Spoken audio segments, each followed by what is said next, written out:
হরে কৃষ্ণ, রাধে রাধে বন্ধুরা। গোপুর লাইফস্টাইলে সবাইকে স্বাগত।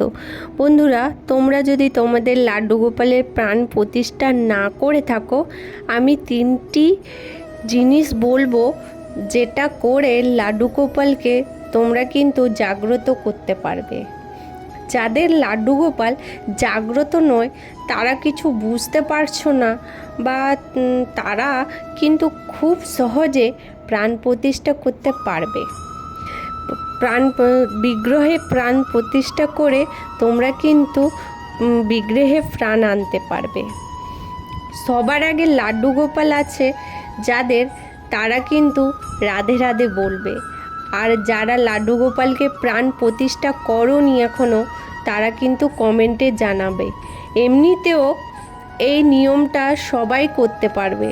যারা লাড্ডু গোপালের ঠিকঠাক প্রাণ প্রতিষ্ঠা করেনি, বা লাড্ডু গোপালকে প্রাণ প্রতিষ্ঠা করবে মনে মনে ভাবছো যে আমি হয়তো ঠিকভাবে কিছু করতে পারবো কি না, বা কি করে করব, তারপরেও প্রাণ প্রতিষ্ঠার করার যে নিয়ম, 5 দিন লাড্ডু গোপালকে না দেখে তো দূরের কথা, আমরা একদিনও না দেখে থাকতে পারি না।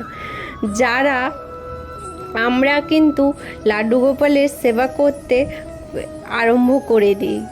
আর কিছু ভক্ত আছে জন্মাষ্টমীর সময় লাড্ডু গোপালকে নিয়ে আসে আর পঞ্চামৃত দিয়ে স্নান করিয়ে দেয় এবং এইভাবে প্রাণ প্রতিষ্ঠা করে। আর কিছু ভক্ত আছে 5 দিনটা কিন্তু খুব লম্বা বন্ধুরা, এর মধ্যে সে কোথাও যেতে পারে না। 5 দিনটা এইসব কারণের জন্য প্রাণ প্রতিষ্ঠা না করে থাকো তোমরা, যদি আমি 3টি জিনিসের কথা বলবো, যেটা করার পর লাড্ডু গোপালের প্রাণ প্রতিষ্ঠার আর কোনো প্রয়োজন পড়বে না। লাড্ডু গোপাল তোমাদের বাড়িতে 100% বিরাজিত হয়ে যাবে বা জাগ্রত হয়ে থাকবে, এবং তোমরা কিছুদিন পর বুঝতে পারবে বা অনুভব করতে পারবে যে তোমার লাড্ডু গোপাল জাগ্রত হয়েছে কিনা। এই নিয়মটা শুধু লাড্ডু গোপাল ও রাধাকৃষ্ণের ওপর এই নিয়মটা পালন করা যাবে, আর অন্যান্য কোনো বিগ্রহের ওপর করা যাবে না, কারণ অন্যান্য বিগ্রহের অন্যান্য প্রসেস বা নিয়ম আছে। এই বিধিটার কিন্তু খুব ভাব বা ভক্তি থাকা, খুব বেশি থাকা দরকার। তাই যাদের লাড্ডু গোপালের প্রতি ভাব বা ভক্তি আছে, তারা কিন্তু এই প্রসেসটা করতে পারো বন্ধুরা। কারো দেখা দেখি কিন্তু লাড্ডু গোপাল নিয়ে আসবে না, তাই বেশি দিন কিন্তু সেবা করতে পারবে না। তুমি যদি লাড্ডু গোপালের সেবা করতে চাও, তাহলে আগে নিজেকে তৈরি করো, নিজের মনকে বোঝাও যে আমি লাড্ডু গোপালের সেবা ও ভক্তি করতে পারবো, তাহলে কিন্তু লাড্ডু গোপালকে নিয়ে এসো। লাড্ডু গোপালের সেবার নিয়মের জন্য চাই শুধু তুলসী গাছের ডাল। আমি যে 3টি জিনিসের কথা অবশ্যই বলবো, সেটাই হলো তুলসী গাছের ডাল, শুকনো ডাল চাই।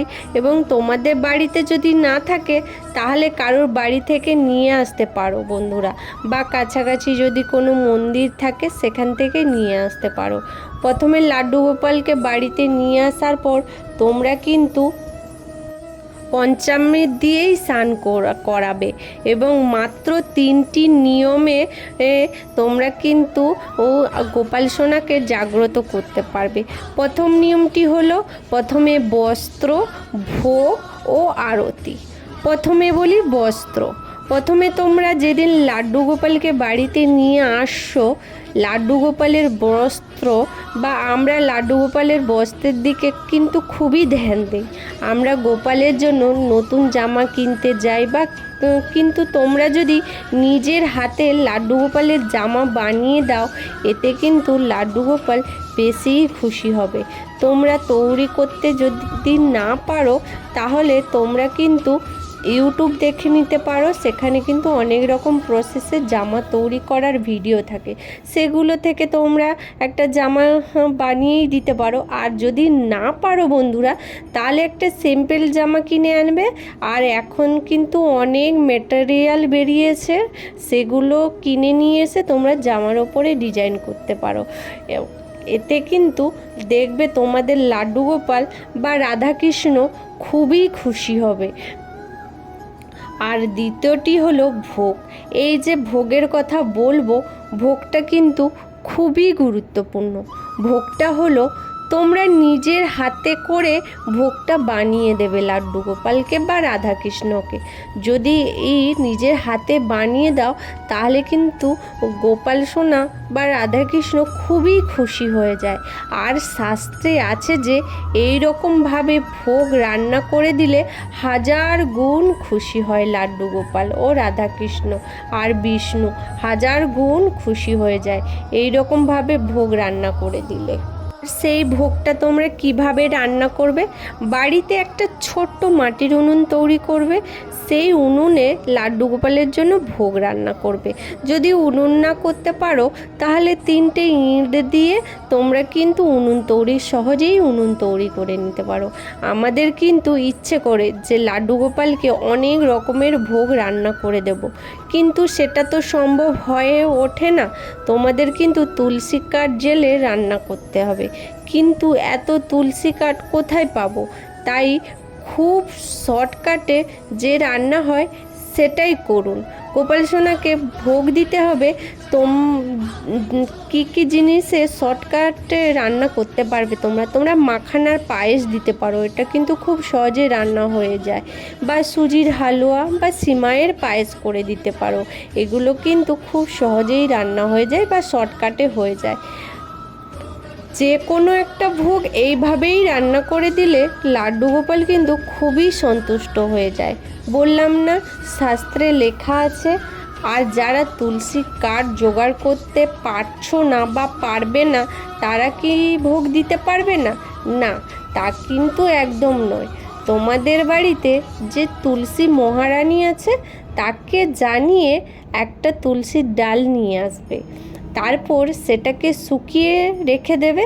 আর ওই একটি শুকনো কাঠ দিয়ে আর অন্যান্য কাঠ দিয়ে সেই ভোগটা কিন্তু তোমরা বানাতে পারো। আর তৃতীয়টি হলো আরতি। লাড্ডু গোপালকে যখন বাড়িতে আনবে, তখন তুলসী গাছের ডাল দিয়ে আরতি করবে।